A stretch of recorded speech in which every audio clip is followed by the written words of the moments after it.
This is Robert Clotworthy, and you are listening to Oak Island Plus, a discussion of Oak Island and other mysteries from around the world. Here are your hosts, James McQuiston, Oak Island theorist and author, along with John Hamels, PhD and historical researcher. Get the whole story right here, brought to you by Rabbit Hole Investigations. Hey everybody, welcome back to Oak Island Plus. I'm Doc Hamels, and along with me as always, Jim McQuiston. And we have a wonderful show today that takes us on a journey from Mary Queen of Scots all the way to Oak Island. But probably Doc has some more statistics. oh gosh, since we last got together, we broke 57,000 views. We've got over 1,800 subscribers, and we appreciate everybody that's left comments, Jim. It's been wonderful, and I think after today's show, people are going to realize what we're doing is historical, and we're bringing in more and more and more. And who's our guest today? Well, we're going to interview a man named Ted Erskine. And, I just got back from a family reunion, and I was surprised how many people there said they watch our show. And I know that you've told me right along that you have people watching your show. And we've noticed that a lot of history is kept away in family histories. And even if it's something that the government recorded, somebody in the family copied it, made a physical copy of it or a digital copy of it, and kept it alive.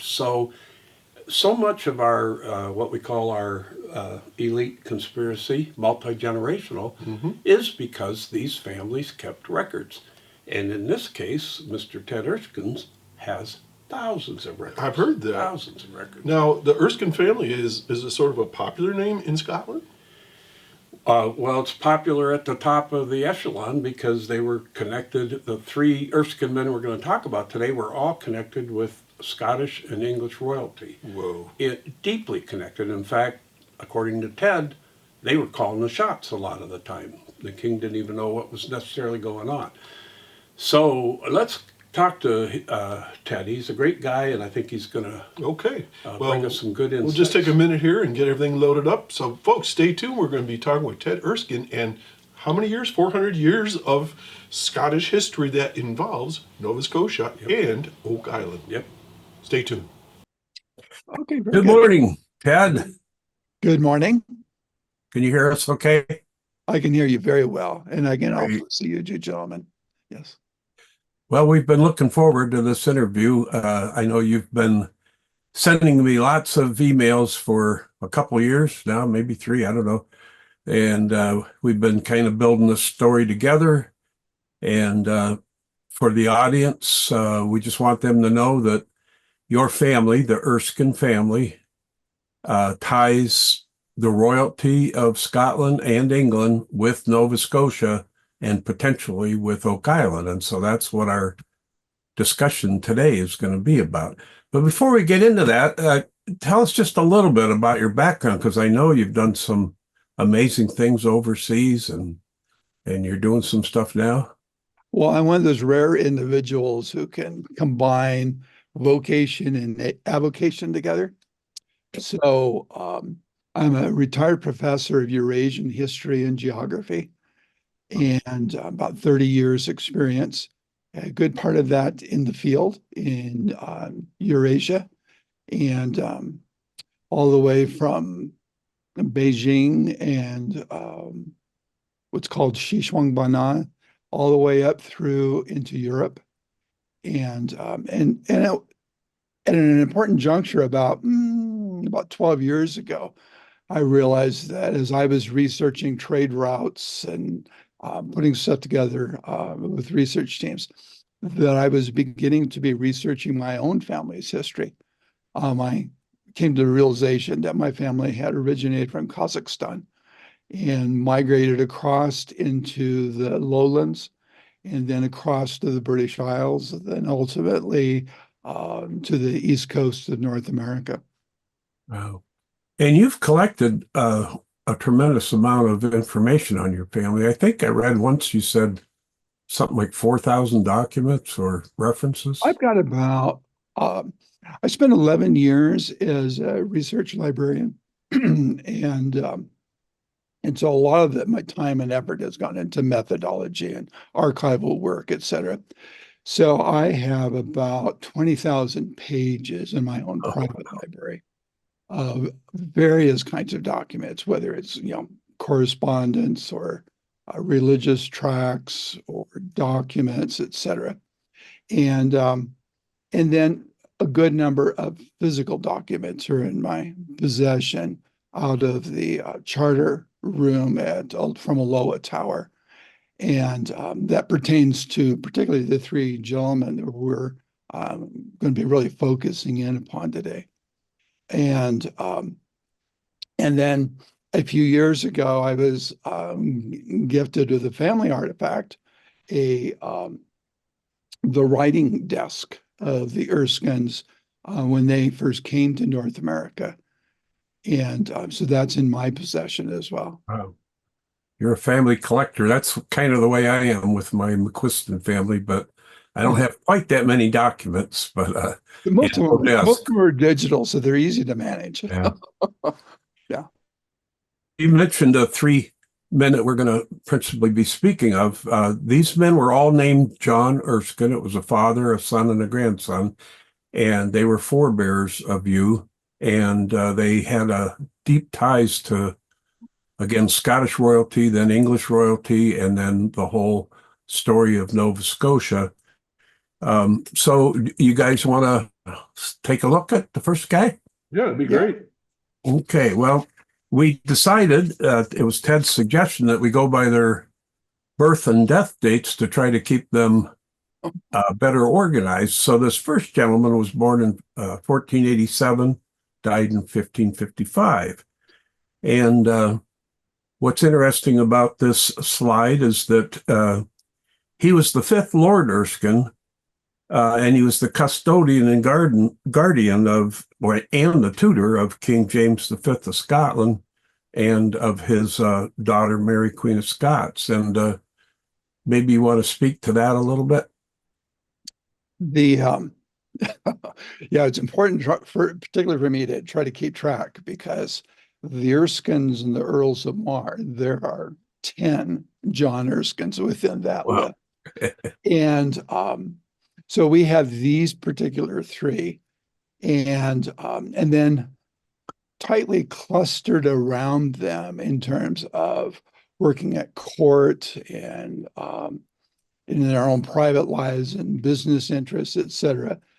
There's a lot more John Erskines. My relative who emigrated in 1662 to Maryland about the time a lot of things were going on in Nova Scotia. He's a John Erskine as well. And then, as you've talked about before, these people who they married and the networking with other members of the Privy Council and what they knew and how they shared their information, it starts to look like a web, if you would, a three-dimensional web.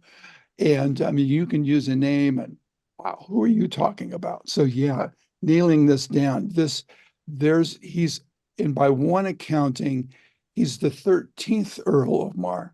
But when Mary, Queen of Scots, came in and reestablished the legality of that claim upon the earldom, then they started recounting again. Recounting it, yeah. So, depends what list you're looking at. Doc and I, for a little over a year now, have been calling that a multi-generational conspiracy of elites. And we had an exercise. We'd been working for a few years together. And we decided we were going to take a room at a restaurant, a back room, and we pinned up all these names. And we just came up with so many names that were intermarried, that were part of the Privy Council, part of Freemasonry, part of the Knights Baronet. And your Erskine family not only fits that, but it would be at the top of the list based on the information we have here. And this first John that we're talking about, he couldn't have been any more connected to royalty. Again, he was the guardian of Mary, Queen of Scots, and he traveled to England once to collect the knighthood collar for the Order of the Garter for James V, and he actually got it from Henry VIII. Now, when he got the Garter, he didn't meet with Henry, but later on he did meet with Henry. And he's one of the most famous kings ever lived. He might be infamous, but Henry VIII. And of course, he was the father of Queen Elizabeth and what was he, the great uncle to Mary, Queen of Scots. So number one John here was just amazingly connected, and that got the whole ball rolling on this subject that we're talking about today, which leads us to Oak Island and Freemasonry and the Knights Baronet. So the next John Erskine, he dates born 1518 to 1572.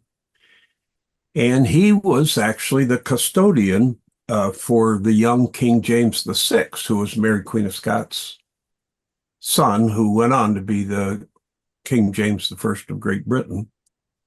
And he was on the council, and he was, again, just cemented that connection to the Stuart monarchy, basically a Stuart monarchy. May have something to add on that. I know that you stated that he actually pretty much caused his own son, the third John Erskine, to be raised with James VI of Scotland. So they were like buddies right from the word go. Mm-hmm. So the Privy Council, there's a lot of correspondence from the Privy Council to these Johns as to what they required from them as guardians. And they carefully controlled the movement of these children of the royalty as to they couldn't go anywhere without a leading party, like for the Jameses, for them to leave Stirling Castle and to be able to go out, they had to be preceded by, I think, 21 dragoons who would scour the route that they would take, and then they would come back in. And if they were to go to another castle, then there was correspondence as to adequate gunpowder and cannonballs and cannon. And so it was like the Secret Service of their time. And so it was tightly controlled and requirements. So much so, interestingly, that we see these Johns, they were principally responsible as custodians for the security of these masters of the crown while they were young. And there's the correspondence, there's just the intrigue and problems everywhere they would go, parties waiting for them, etc. And then this John Erskine's wife, Annabella Murray, she was actually charged with the day-to-day feeding and care and upbringing of these young people. So they kind of split their duties in some ways and found themselves to be incredibly occupied with these tasks. Ted, for our view, Jim, Go ahead, Doc. for our viewers, Ted, could you explain to us what you mean by the Privy Council? I don't think everybody's familiar with the term. It goes by two names. Often in the literature, it's Mary would often, or Elizabeth would often refer to these as the secret council. But they were the earls and a certain small group. Interestingly, those who sign on to the charter for Nova Scotia, they are all in various capacities members of this Privy Council. The council met in Edinburgh basically once every 2 weeks. And throughout the history of it, The Erskines are the Earls of Mar for about 450 years, and often the secretaries to the meetings of the Privy Councils. So they would meet, and then I'm guessing afterwards that they would sit down and memorialize, what were the topics being discussed, who was present, did they come to any conclusions, et cetera. There were not necessarily minutes as to who held what positions or opinions, but it would be a summary, an executive summary of those meetings. I think, James, you've referred at times, a number of times, to the minutes of the Privy Council. Yes, I was going to reiterate what you said about these records and the beauty of it for researchers like us today that researchers even 50 years ago didn't have, is you can actually download a PDF of the Privy Council minutes and you can do a search on it. So if I'm looking for my main guy, William Alexander or Al Strachan or even a John Erskine, you just type it in the search window and you might get 40 or 50 pages that mention him, and then so you don't have to read the entire document for 100 years. You get it all right there. And I think just again to stress why we're even going down this road is because it was this James VI, who became James I of Great Britain, who wrote the charter or approved the charter for Nova Scotia and created the Knights Baronet, and actually even was involved with the Plymouth. Oh, he's a critical person. He's like one of the most powerful people in the world, driving this situation to establish the Scots in Nova Scotia. And I think there was also a story about how after Mary came back and the second John Erskine was on the council, that he turned against Mary and protected James VI. Yes, I think one of the members of the Privy Council, Alexander Hay, was in France to kind of define part of this relationship. Part of the Erskine family is in northern France and in the lowlands. So they're often communicating. And of course, Mary, for that very short period of time, was the Queen of France as well. Yes.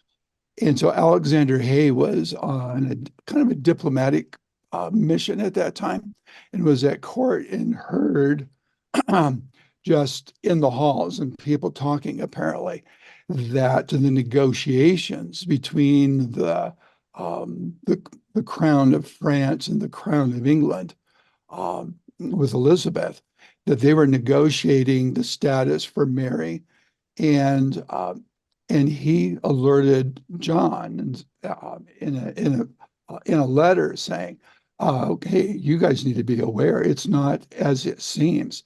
There is a leading discussion, and then there are, plans behind the scenes here." And so John sent word out to a couple of members of the Privy Council, and then contacted Elizabeth. She corresponded back to him and said, "Whoa."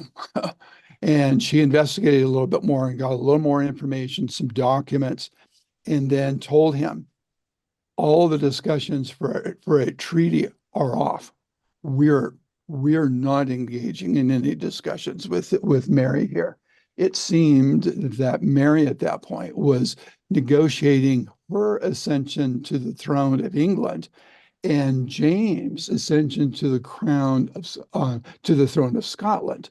But Elizabeth was concerned that Mary would override James and combine the crowns for herself, which is not what anyone's agreement.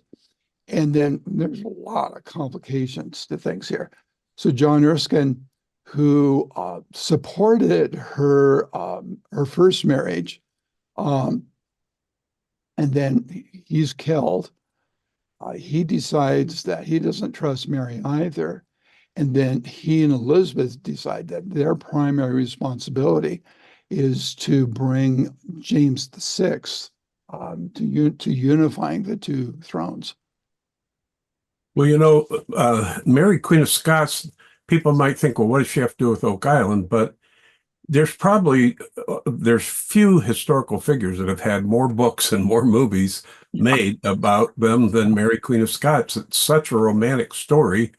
And I actually tripped over a couple of years ago some cipher codes of hers that had kind of been lost in a back room at the National Archives of the UK, and they matched virtually every single symbol on the 90-foot stone. And we're going to talk about that here in a little bit. But it was her son, James VI and James I of Great Britain, who instituted all this effort in Nova Scotia. So there's no reason not to look at these people as perhaps having something to do with this larger story. I mean, they had everything to do with it if you look at it. And they were being, as you were saying, somewhat controlled or corralled, you might say, by the John Erskines. There is also, in that time period, you take one step back, you look at the royal families, the aristocracy, take one step back, and you start to look at the couriers and the people who are moving back and forth, carrying the messages, letters of introduction, and then face-to-face conducting the negotiations that are occurring. But there's kind of a cloud of other people around them. There is Francis Bacon, there's Sir William Petty, there's the Hutchinson family. I'm thinking of Francis Hutchinson, and people who were very much engaged in understanding statecraft. And they were discussing about for Nova Scotia, how should they approach this formation of a major piece of land that was larger than Scotland, and how they would actually organize that. And I find a lot of that conversation, I think, is reflected inside the document itself. One additional thing about the Erskines that is not widely understood is they made a lot of money by having a monopoly over the materials needed to make documents. So they had a monopoly in the manufacture of vellum. They dealt in business with inks and seals and everything that you would need to do documents. And in addition to that, from their, not those Johns, but one step from them, there's a number of we would call attorneys today who specialize in the formation and the creation of documents. And I think that's part of the intriguing thing about the charter is what type of document it is and what its legal purpose was within the government of Scotland, as well as implementation of a really good strategy to get a large colony up and running. And you mentioned how Nova Scotia is larger than Scotland. The current Nova Scotia isn't, but the original Nova Scotia was gigantic. It took in Brunswick, it took in PEI, Prince Edward Island, it took in the corner of Newfoundland. He even claimed Anticosti Island and the shoreline near Quebec. And I've heard that even part of Maine. And so it was tremendously bigger and it was full of resources. And so obviously, with resources dwindling in Scotland and England all over Europe and other things like plagues and religious wars and everything, this was like a haven for people to, what can we make out of Nova Scotia where we can all kind of escape to and have natural resources and wealth? In the 1700s, in the 1700s, there in the census, there's 34 households of Erskines in Maine, which is at that point a province of Massachusetts at that point. And And so in 1664, there were some things which occurred between Charles II and the Erskines at the Charter House in London.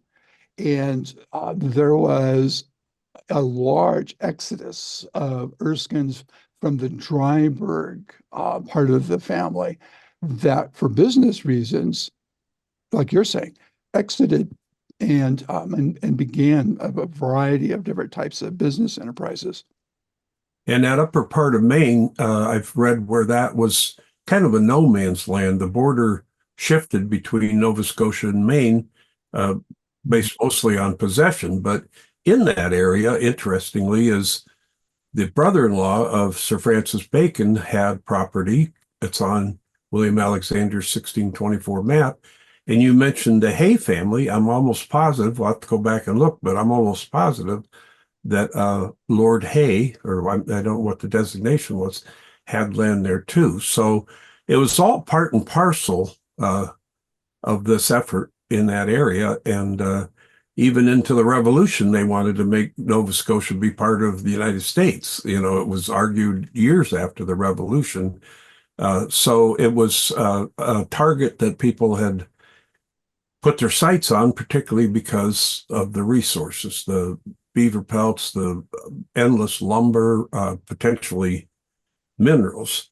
So this third John Erskine, now he was born 1548, died 1634. And he, as we said earlier, he grew up with Mary Queen of Scots' son, James VI. And he became the Lord High Treasurer. And that is going to play a role in what we're talking about here in a little bit. He also played a role in all the politics, like you were mentioning. But he's the one that drafted and approved the charter for Nova Scotia. And he signed it too, along with some other significant men. And not only does that tie him to William Alexander and Nova Scotia, but his cousin, let me get this right. His cousin was Janet Erskine, who was the daughter of William Erskine, and she married William Alexander. They were married for life and had tons of kids. And their son, Janet Erskine's sons, three of them became what we believe are the first known Freemasons.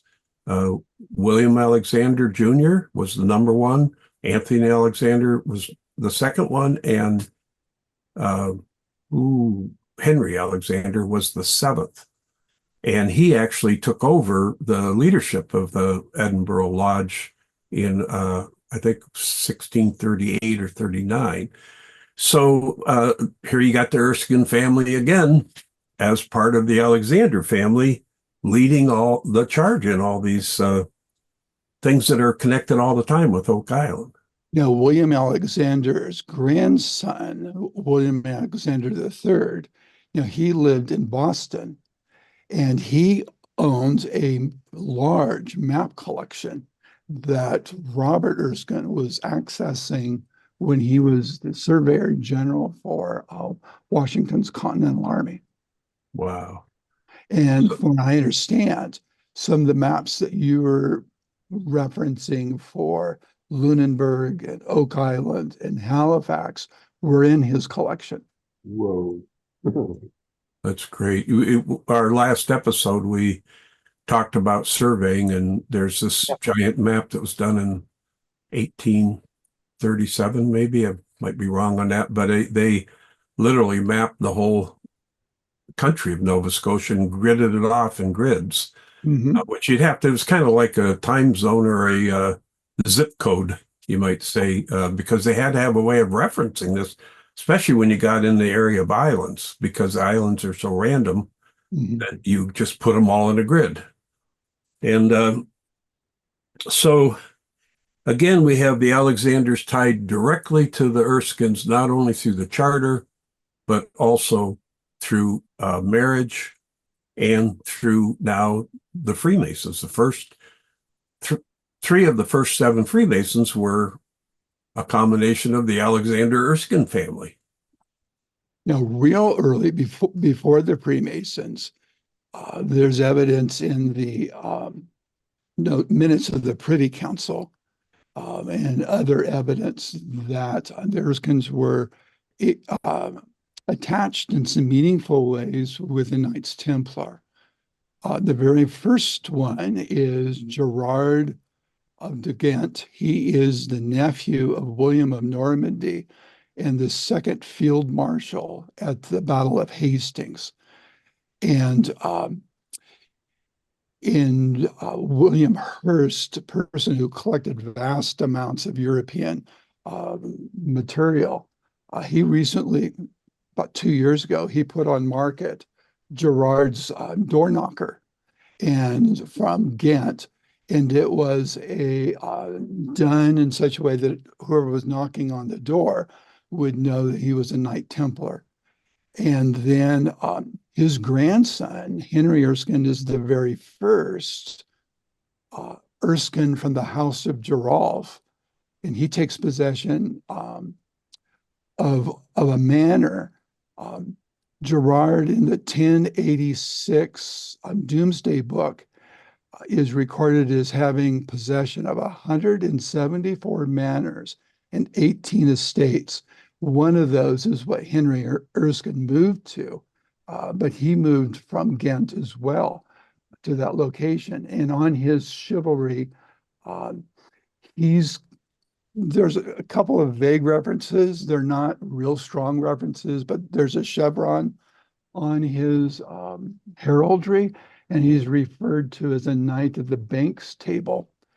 But in the minutes of the Privy Council, there are references of a John Erskine, not one of these, but on 2 occasions, going to Morocco and Algeria to pay the ransom to replace the person that was captured, and from the Knights Templars' accounts, pay the ransoms that were involved.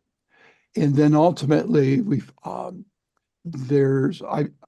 seen a book where when James VI, when he is crowned, out of the Temple House in London, underneath, they hold a big party for him, and it's done as Freemasons, and so there does seem to be this long involvement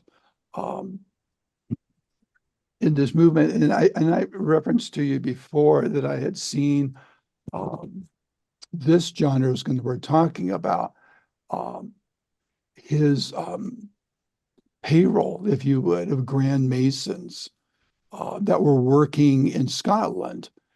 And I looked through at their ciphers to see whether any of their ciphers matched anything, but I don't see that many of them in Nova Scotia. But I do know that he was in direct payment to Masons for their work on churches and renovations of towers and things like that.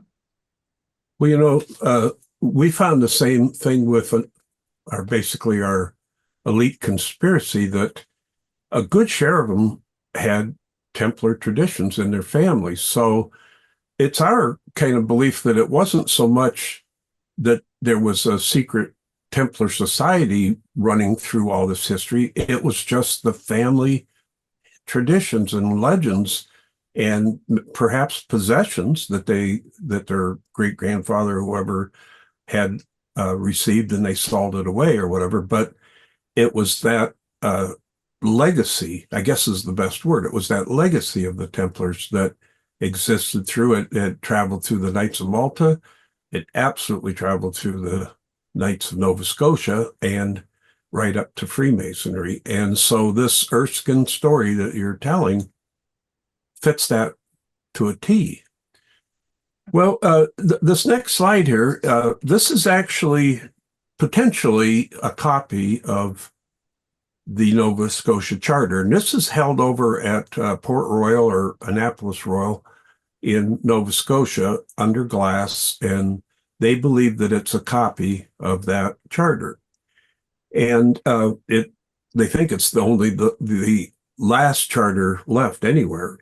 But it was, again, drafted and signed by John Erskine, this third one, the Lord Treasurer. And one of the other signatures on it is extremely significant because it was George Keith, who was the Earl Marshal of Scotland. He was the most powerful law enforcement officer in Scotland. And his family, a lot of these titles were hereditary. So his family had amassed a tremendous fortune. And all of that was robbed beginning in October of 1622 and apparently extending into the first part of I'm looking for my notes. 1623. And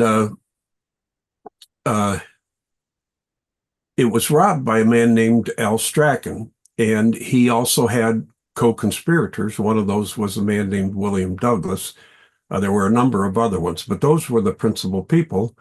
They were put under indictment for the robbery, but within a few years, they were given a total remission and made Knights Baronet of Nova Scotia. So it seems, the story seems to fit a scenario where King James and King Charles, who followed him, needed money desperately. And here was this gigantic treasure. And it so happened that George Keith died right after the robbery. So there wasn't a lot of contention over who got the treasure. And so this, you pointed this out, that this charter, it gave William Alexander the power to create any infrastructure necessary to carry out the duties of governance. And that even included minting coins. It included building forts, building castles like the one up at New Ross. And he was essentially the king of Nova Scotia. It may not have been ever written, William Alexander is the king of Nova Scotia, but enough was written about it to imply that he was. He obviously had to report back to King Charles at that time. That, again, as you said, that was a big chunk of land. It was bigger than Scotland. It'd be interesting to go back and see the square mileage of all of that original area and compare it to all of the British Isles, because it's a big chunk of land. And so William Alexander, who married Janet Erskine, he works with John Erskine and with King James, and they create this charter that we see on the screen here. Interesting, the Erskine family is very multilingual.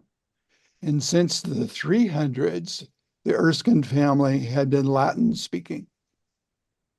And so the document, there's two types of Latin in that time period. There is business Latin as well as church Latin.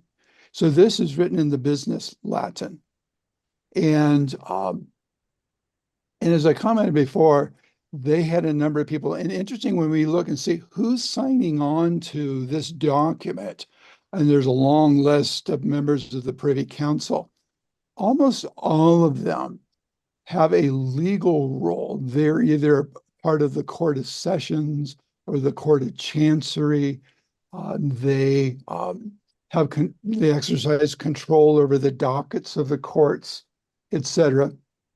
And so I think it's interesting to note that the form of the document that you have here, and it probably is a good copy of the original document, it does not conform to the legal requirements of a contract. So so William Alexander is receiving this document, but it's not a contract. There's no parties identified other than William Alexander, but it is simply that he is empowered by the authority of the crown. And that authority of the crown as Lord High Treasurer is what John Erskine is validating. He's witnessing. Then this document is read. I think it's read into Parliament. And then there are the signatures of the witnesses who are, as I said before, various high-powered attorneys who have looked over the formats of this. So it's an interesting document that actually today we would understand it as a memorandum of understanding. It's a blueprint. These are the things which William Alexander has the right to approach, to engage, and to execute. And that anyone else that he is engaging would see that he has the king's authority to do these types of things. So he is so he is authorized for with a long list Unbelievable. of tasks. Yes. Yeah. And the breadth of that and the depth of that is kind of mind-boggling to everyone in that time period to see a poet, okay, to be so authorized to do these. And William Alexander's not there. It's actually the Erskines who make the arrangements that out on an outside courtyard at the Castle of Edinburgh. There are the meetings of the Privy Council for Nova Scotia, and where they sit and they pass the royal decrees that are needed to do things. And I also find it interesting. I found in the correspondence a note from William Alexander to the Privy Council that after payments had been made by the various families for the baronets in Nova Scotia, he really wanted to have access to those funds to be able to execute a number of the tasks that needed to be done. But I never found a response. I don't think the Privy Council actually ever released those funds to him. Whoa. They were collected, but they weren't Well, I know passed on. he was owed. There was some record of him being owed 10,000 That's pounds. right. Who knows what that would be worth today? But he Correct. never did get it, and all the way down to his granddaughter. His two granddaughters were suing for that money many years later. But you make a good point about that charter, because I think when people think of a land deed, they might think of what they have for their own house or what their parents had or whatever. This wasn't that. This was a policy document. Basically, this is what's going to happen in Nova Scotia, and the most powerful men, and like you said, men of office, like the Earl Marshal, the Lord High Treasurer, people like that were signed on to this and saying, yes, this is the plan. You go carry it out, to William Alexander. And on this next slide, there's some interesting facts about William. First of all, that he was married to Janet Erskine, and he obviously was associated with John that wrote the charter. But, people talk about on Oak Island, well, how could anybody hand dig a 180-foot money pit? I don't believe it was ever dug that deep, but William Alexander owned a silver mine in Scotland that was hand dug to 180 feet. And John Erskine was tasked with letting the king know the viability of it. And it was actually a relative of his, but he was his deputy treasurer, Gideon Murray, who wrote, quote, "The works of the silver mine are far inferior to the expenses that the undertakers bestow thereupon." In other words, it wasn't making any money. But I did read that it was world famous, at least Europe famous. The French set up ambassadors to look at it, and the Portuguese sent up. In fact, a Portuguese man partnered with William Alexander in it. But the main point is that there was very little coinage in the British Isles, because in 1619 they passed the rule out, sort of outlawing European coinage, their desperation for money. So this George Keith treasure comes along. It would just be natural for these highly placed men to say, well, we'll pardon Al Strachan and William Douglas, and we'll take the treasure and we'll finance Nova Scotia with it. And that's been my theory for quite a while. And so they looked at Nova Scotia as a financial saving grace. Again, the fur trade, the lumber trade, potentially minerals, but also just to get out of Dodge. We always like to say, get out of Dodge. They were looking for a better life away from the. William Alexander actually made a quote one time about, I'm paraphrasing it, but that we've now resorted to fighting and fishing in order to survive.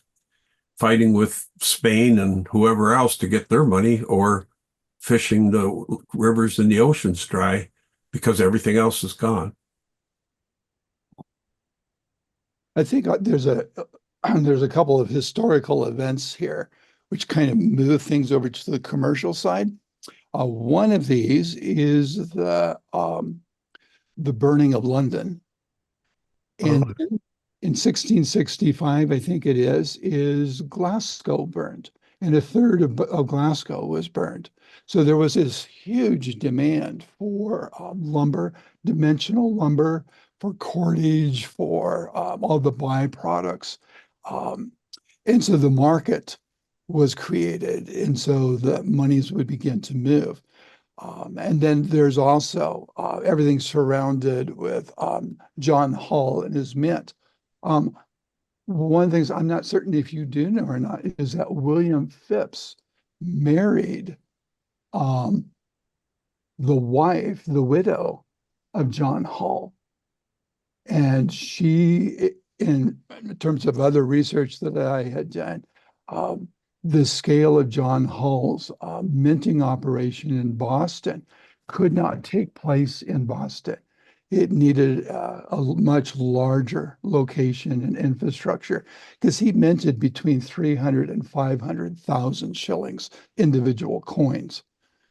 And were they the ones with the tree on them? Pardon me? Is that the ones with the tree on it, the pine tree? Yes, it is. Okay, yeah. And John Hull's records show that the individuals who came into his workshop in Boston with bags of silver, just raw silver, and that he would make coins for. But, and as you know, because you've done a lot of research, this is a time period where documents, when you find them, they introduce people, they introduce ideas, but they never discuss the particulars. What they will do instead, what I've noticed, they'll say, here's two people, they're in my confidence, I have opened my mind, they are there to talk with you about this. That's the correspondence part of that. And so what they discussed isn't there. So you find yourself in forensics research, looking at what is missing. And when you look at John Hull's record keeping, it is very inadequate. It does not cover, but the amount of silver that he needs. And so he does have Spanish plate coming out, obviously out of the Caribbean, I think. And I don't know whether that is plate from shipwrecks or plate from Spanish galleons. There is pure silver bullion that's been processed out of a mine. So there's individuals who come in, and but there's lots of other activity. So it raises the question of where this occurred. In 1749, I think it's Francis Hutchinson comments that the British Parliament or the Parliament pays back all of the Boston merchants for them taking Louisburg, and then Charles II, gave that back to them, immediately afterwards. And so Hutchinson went and convinced Parliament to reimburse them, and then he has a note in a history of Massachusetts Bay Colony where he refers to a ship coming into harbor with 220 some chests of silver and 117 casks of copper. But the interesting thing is he talks about how it is unloaded, and he makes the comment, it's moved into the treasury. Well, Boston doesn't have an adequate facility for a treasury, someplace to secure that kind of wealth until 1786, I think it is the first bank that is created in Boston. So the treasury that he references is somewhere else and it's secure. But he Well, talks about it being boomed. He talks about the number of chests. He talks about the number of um, wagons that have to cart all of this metal from the ship to the treasury, and that's in 1749. That's quite a bit later than the time period we're looking at here. But there's somewhere in North America a place with infrastructure that can handle large volumes. well, and you mentioned the Boston merchants. They were involved a lot in Nova Scotia. They actually came to the aid of Charles de La Tour at one point, and he was at one time apparently the owner of Mahone Bay, thanks to William Alexander. And so they were up there a lot. People can't look at Nova Scotia as being isolated from, let's say, 1604, when the French first got there, all the way up through to Halifax being founded in 1749. There was a lot of back and forth, and New England people coming up, either helping out or fighting against the Nova Scotians that were there. And the other big thing that was going on there was the beaver trade. And why that was so important was because once they started making beaver hats out of it in Europe, everybody wanted one. And William Alexander had the initial monopoly on the beaver trade as far as the British Isles went. And then it was given to his son. For 31 years, he had the monopoly on that. He is the world's first known Freemason anyway, first recorded Freemason. But it was so important to William Alexander Sr., the father, that he is the first person to ever have a beaver added to a coat of arms. That's right. And it's not easy, believe me, to get something new added to a coat of arms, because my own family organization wanted to have a coat of arms based on Scotland, our history in Scotland, but we wanted an American flag on it. And they said, absolutely not. You cannot have it. So we said, well, we'll save our $5,000 then. But and also after he died, he had a few enemies when he died, because so many people had invested in Nova Scotia and then lost their money thanks to King Charles. And so a bit of doggerel was written about him, not just one. I've read several of them, but in one of them, they referred to him as Knight Beaver, because he was so noted for collecting these beaver pelts. And French explorer Nicholas Denis, he wrote that the beaver were principally captured one way or the other up around New Ross, which wasn't called New Ross at the time. It was called Charing Cross. But there's tons of lakes up there. I've been up there many times. There's tons of lakes. They were brought down Gold River, which wasn't called Gold River at the time either, but that spills right down around Oak Island. I mean, it's the water's coming right around, wrapping right around Oak Island. You can see it on a modern map. And he wrote that the beaver trading business took place in Mahone Bay. So that's led us to believe that potentially something like that stone road on Oak Island could be a place where the Mi'kmaq brought their canoes up on it, and the tenders from the ships, from the essentially British ships, would come up there too. And what supports that is two things. Number one, there's Mi'kmaq artifacts and European artifacts within a stone's throw. You could almost jump from one area to the other.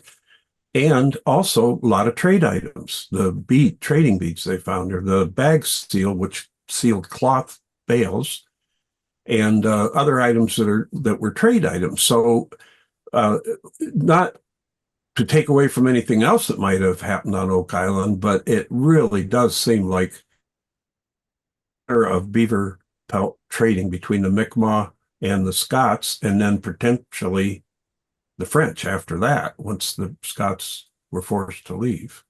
There's a fourth John Erskine, the one that's I'm also most directly related to here in North America. The business model you're discussing is exactly what they were replicating in Maryland. Obviously, William Alexander was interested in the beaver trade, but he also was interested in mining. And one of his private secretary, James Philp, actually traveled to the Nova Scotia area. Now, again, it was a much wider area to look at a mine site. And there's at least a possibility that he is James Phipps, the father of William Phipps, because he leaves Scotland in, England actually, in 1640 when William Alexander dies, and James Phipps arrives in, or is recorded in Maine only a couple of years later. But that's, again, that's one of those stories for another time. But we've talked about a lot here, but this is what's going to lead us down to the link to Oak Island, because back in 1804, and we'll look at it on the slide here, back in 1804, a stone was found at about 80 feet down. I did a lot of discovery on the work that the written record of this, and I think there's enough to say that it really was found. What the inscription says is the question, but I happened to find that these cipher sheets of Mary Queen of Scots had ciphers on them that matched virtually every single symbol on that 90-foot stone. And now we know how intimately the Erskines particularly were involved with her and then involved with Nova Scotia. And so on the left-hand side here, you can see three symbols that are part of that code. And the very first one, it's the Cross of Lorraine, the famous Templar's Cross of Lorraine. And that on her code sheet in a number of places, because there were 104 code sheets altogether, cipher sheets. But this is her handwriting, the Lord Great Treasure. Well, that would be the Lord High Treasure, which would be John Erskine, at least in our time period. The three-dot triangle has kind of a dual meaning in Masonry. It can be an abbreviation, like you'd have a period after DR for doctor, or it can actually mean Master Mason. And then the squared-off C, she had that on many of her sheets as meaning Scotland. So at the very least, even if we ignore the Masonic symbol there, she is writing, or somebody is etching, the Lord Great Treasure of Scotland. And as you've pointed out, if that was before 1630, that would be your third John Erskine, the man who approved and wrote the charter for William Alexander. If it happened, but proof for that is, when they dug up on Oak Island and they got the cloth and the paper and the writing on, and the boot heel. Some people in Halifax were saying, well, maybe this isn't the time period of Francis Bacon. Well, Francis Bacon is very much involved at this time period. If they do find that Francis Bacon has things buried there, I would say it's probably more inclined to be Erskine than Douglas, just because of the timing of because I think in 1627, I think I can be off by a couple of years, is when Francis Bacon dies. Yeah, he died in 26. He was good friends with William Alexander. So I've always thought that he was concerned about plagiarism and destruction of his work. Mm-hmm. And so I could see him saying to William Alexander, hey, you're starting basically a new country. You're in total charge of it. Take my stuff and protect it. And that became part of this cache. We were just talking off camera here about how it was very common to dig a hole to create a cache where your valuables and necessaries were buried for you to come back. And my theory for a long time has been that when the Scots were kicked out, they were told to take everything, including their gold and silver. But I believe they lost the ship right there in Mahone Bay within sight of Oak Island. And they couldn't have taken everything, but they may not have wanted to take everything, because if they were sitting on George Keith's big giant treasure or Sir Francis Bacon's documents or whatever, they'd say, let's dig a hole, put this in a cache, and we'll come back. They didn't know if they'd be back in a month, in a year. They didn't know. Things had changed hands so often there that they weren't prophets. They couldn't say, oh, we're done till 1749 now. They would want to come back and dig it up. I think what you're talking about there is really becomes a working change in definition between a cache and a treasury and infrastructure. Because I think their experience with the Knights Templar and the Freemasonry, I'm thinking of the correspondence between James I and this particular John Erskine, where James is instructing John to take his key and to open his chest and to take out such and such a jewel or such and such a jewel, and then move it into the possession of another person, and then to re-secure that. You can't do that with a cache. It's just a hole in the ground. But you can only walk into something that's at least partially resembles a room where you can have chests and you can open up, because there's also inventory. There's record books that go with those, and where you as the controller and the treasurer, you have to record every movement that you're making. And that's the documentation that's seen out of the Charter House at the Aloha Tower for John Erskine, the third one that we're talking about here.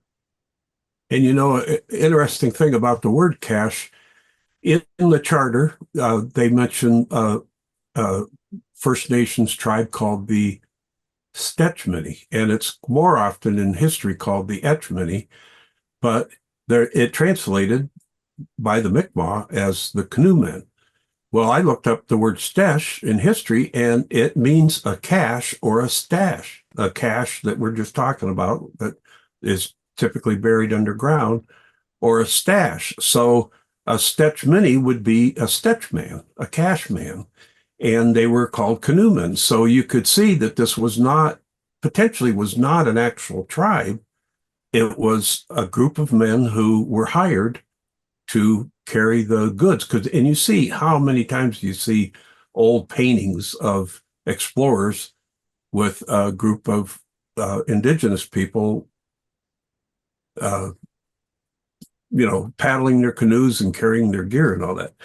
All right, well, we're going to run out of time here pretty quick, but if it wasn't John Erskine as of 1630, then it would have been William Douglas of Morton, and his grandmother was an Erskine, Margaret Erskine, so there would still be an Erskine on that. And he was the guardian for the younger William Douglas of Angus, who was involved with Elstrachan still in the treasure. So this thing just keeps going around and around. And for our final slide here, it says Baronets and Freemasons. Well, this just shows, and we have this with many other families too, but it's pretty strong with the Erskines. There were 3 baronets created, baronetages, they call them, created for Erskine men. The first one was right in the very beginning. It just says Erskine of Erskine. So we can assume that was John, Lord High Treasurer. Then there were 2 other ones created later on. But also, as we found with other families, there were, 6 men who were Grand Masters of Freemasonry in its earlier years that were Erskines in Scotland.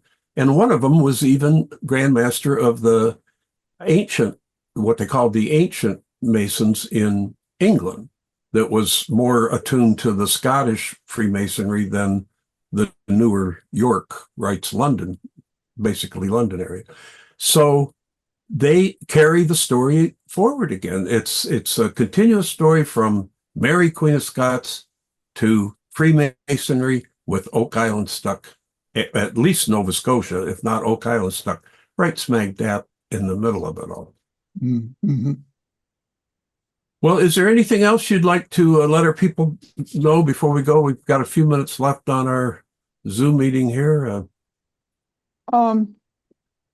There are a lot of other connections, like the fourth John Erskine I was talking about. He was a sergeant at arms in the court of Charles II and was the personal emissary of Charles with and attended Charles's brother James in the taking of New Amsterdam and converting it over to New York. And then he went a little bit further south to New Amstel, which became Newcastle. One of the things that's interesting in that time period is I see some of the Erskines kind of sidestepping Charles. They don't quite trust him very much in terms of, how he would make decisions and move things. He found it necessary. There is the Treaty of Breda. And one of the discussions within that is the necessity for Charles II to reconcile the damages done to contract law relative to real estate, to land, because it was becoming a question under whose authority, what validates the documents.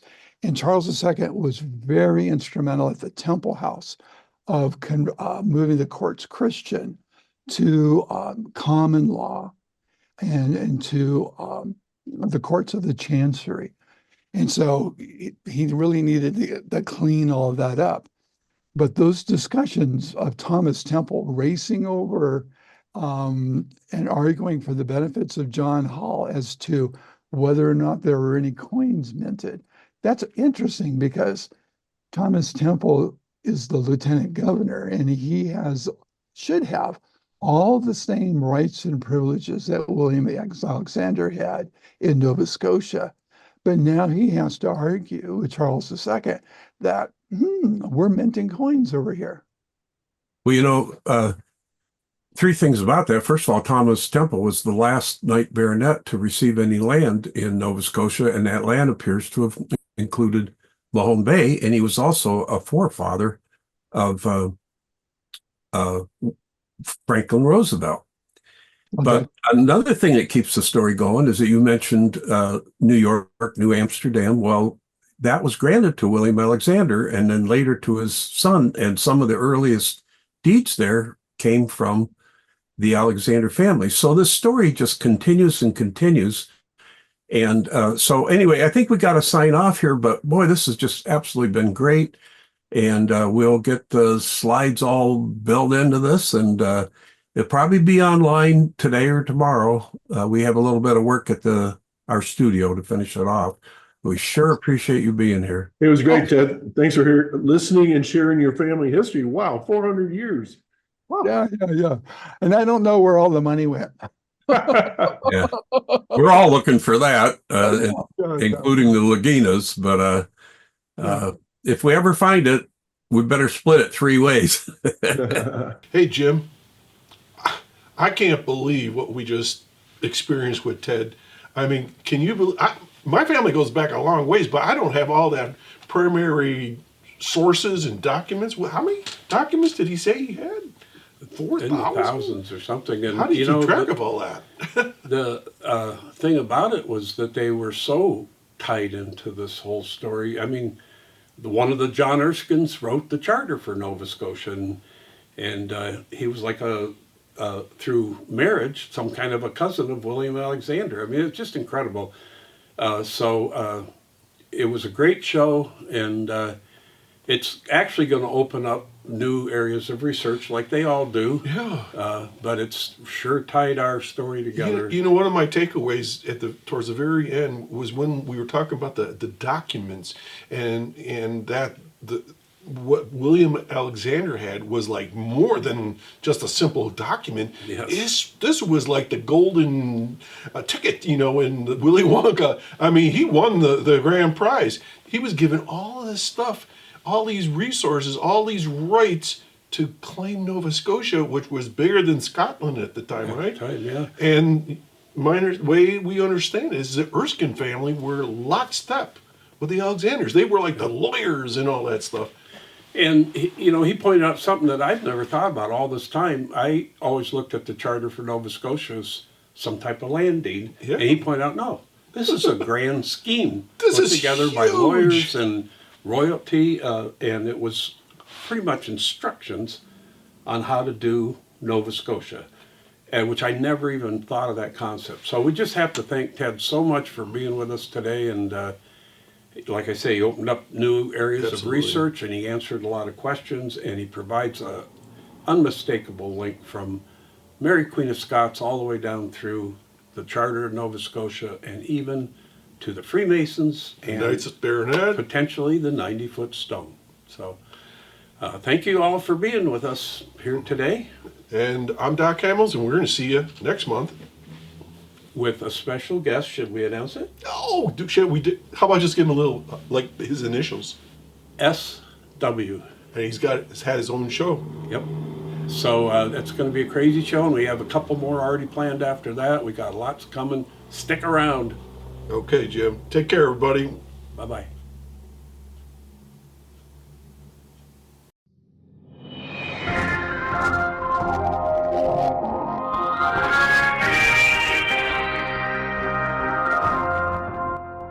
This is Robert Clotworthy, and you have been listening to Oak Island Plus, a discussion of Oak Island and other mysteries from around the world. Be sure to catch every episode.